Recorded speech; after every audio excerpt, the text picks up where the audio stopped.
आध्यात्मिक और वैज्ञानिक दोनों तरीके से महत्व है।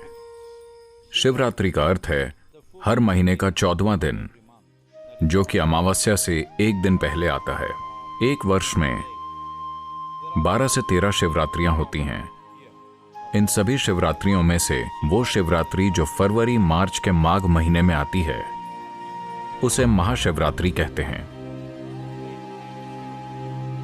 ग्रह के उत्तरी गोलार्ध में उस दिन इंसानी सिस्टम में ऊर्जा स्वाभाविक रूप से ऊपर की ओर बढ़ती है।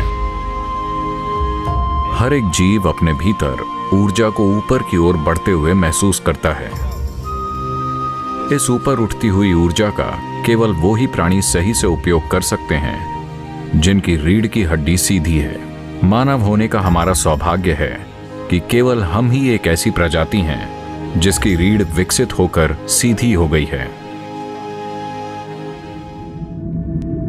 अगर आप दूसरी प्रजातियों के विकास की प्रक्रिया को देखें तो आप पाएंगे कि बिना रीढ़ वाले से रीढ़ वाले की तरफ बढ़ना एक महत्वपूर्ण कदम था, और विकास प्रक्रिया में दूसरा महत्वपूर्ण कदम था रीढ़ का आड़ी अवस्था से खड़ी अवस्था में आना।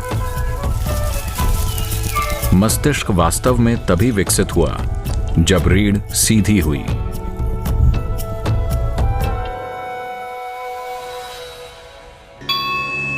जैसे कि महाशिवरात्रि की रात में ऊर्जा स्वाभाविक रूप से ऊपर की ओर बढ़ती है, रात भर रीढ़ को सीधी रखने से जबरदस्त लाभ होता है। ये उनके लिए विशेष रूप से फायदेमंद है जो खासकर आध्यात्मिक मार्ग पर हैं, पर ये उन लोगों के लिए भी महत्वपूर्ण है जो पारिवारिक स्थितियों में हैं, और साथ ही दुनिया में उन लोगों के लिए भी जो महत्वाकांक्षी हैं। आध्यात्मिक मार्ग पर चलने वालों के लिए, योगियों के लिए ये वो दिन है जब शिव अपने भीतर की सभी हलचलों के परे चले गए और पूरी तरह से स्थिर हो गए।